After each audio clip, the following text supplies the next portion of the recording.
परछाइयों की फसल, स्वाभिमान का अंत, the harvest of shadows, the end of dignity. बहुत समय पहले दक्कन की तपती धूप और फटी हुई जमीन के बीच केशव अपने लकड़ी के हल पर झुककर खड़ा था। उसके हाथ सख्त थे और रूह थकी हुई।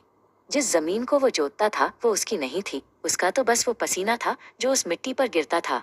केशव ने पूरे साल एक भी दिन आराम नहीं किया। बीमारी में भी वो खेतों में डटा रहा, इस उम्मीद में कि इस बार की फसल उसके सारे दुख हर लेगी। आज के आधुनिक भारत में कांच की इमारतों के बीच बसे एक निजी स्कूल में निष्ठा ब्लैकबोर्ड के सामने खड़ी है। उसका खेत उसकी कक्षा है और उसका हल एक चौक। वो एक ऐसी शिक्षिका है जो सुबह की पहली घंटी से लेकर रात के अंधेरे तक बस अपने छात्रों के भविष्य के बारे में सोचती है।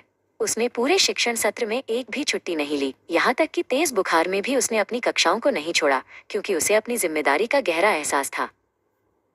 फसल कटने का समय आया तो साहूकार धनीराम की परछाई केशव की चौखट पर आ गिरी। धनीराम रेशमी कुर्ते में अपना मोटा लाल बही खाता लेकर आया था। केशव ने अपनी पूरी मेहनत की फसल उसके कदमों में डाल दी।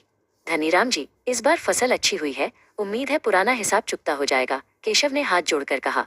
पर धनीराम की आंखों में केवल लालच था, सहानुभूति नहीं। सत्र के अंत में स्कूल के आलीशान दफ्तर में डायरेक्टर मिस्टर सिंघल अपने लैपटॉप पर डेटा देख रहे हैं। निष्ठा उनके सामने खड़ी है, ये उम्मीद लिए कि उसकी साल भर की मेहनत और शून्य अवकाश जीरो लीव के रिकॉर्ड को सराहा जाएगा।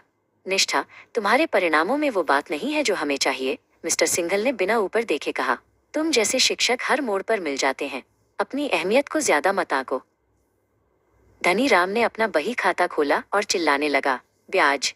तुमने जो बीज लिए थे, जो बैल किराए पर लिए थे, उनका ब्याज तुम्हारी इस पूरी फसल से भी ज्यादा है। पूरे गांव के सामने धनीराम ने केशव को चोर और कामचोर कहा। अपमान की कड़वाहट केशव के गले तक आ गई। उसने अपनी पूरी जान लगा दी थी, पर अंत में उसे केवल अपमान ही मिला। स्टाफ मीटिंग में मिस्टर सिंघल ने सभी के सामने निष्ठा का अपमान किया। अगर आपको काम नहीं करना तो आप जा सकती हैं, हमें यहाँ एहसान जताने वाले लोग नहीं चाहिए, उन्होंने सबके सामने उसे झिड़का। निष्ठा की ईमानदारी और बिना छुट्टी लिए काम करने की निष्ठा का मजाक उड़ाया गया। वो सन्न रह गई। उसे अपनी डिग्री और अपने जुनून दोनों पर शर्म आने लगी। केशव ने भारी मन से अपना हल जमीन पर छोड़ दिया। धनीराम जी, अगर मेरी ईमानदारी की कोई कीमत नहीं तो ये जमीन अब आपकी हुई। मैं अब और अपमान नहीं सह सकता। उसने साल भर हाड़ तोड़ मेहनत की थी, पर जब उसने काम छोड़ा तो धनीराम ने उसे उसकी कमाई का एक छोटा सा हिस्सा, चंद सिक्के थमा दिए। केशव के पास न अब काम था, न उतनी रकम जिससे वो अपने परिवार का पेट पाल सके। निष्ठा ने अपना इस्तीफा मिस्टर सिंघल की मेज पर रख दिया। सर, शिक्षा व्यापार हो सकती है, पर मेरा आत्मसम्मान नहीं, उसने कांपती आवाज में पर दृढ़ता से कहा। सत्र के अंत में जब उसे वेतन का चेक मिला तो वो उसकी उम्मीद से बहुत कम था। बहाना बनाया गया प्रशासनिक कटौती का।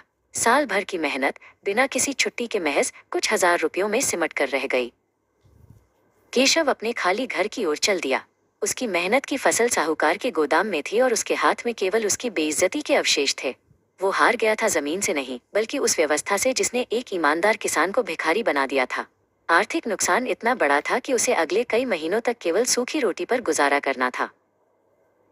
निष्ठा स्कूल के गेट से बाहर निकली, हाथ में अपनी किताबों का डिब्बा लिए। आज उसे एहसास हुआ कि आधुनिक भारत के निजी स्कूलों में शिक्षक भी उसी शोषण का शिकार हैं जो कभी पुराने जमाने के किसान सहते थे। व्यवस्था बदल गई, औजार बदल गए, पर शोषण का तरीका वही रहा। उसने अपनी आजीविका खो दी थी, पर अपना स्वाभिमान बचा लिया था, भले ही इसकी कीमत उसे अपनी जमा पूंजी और शांति से चुकानी पड़ी।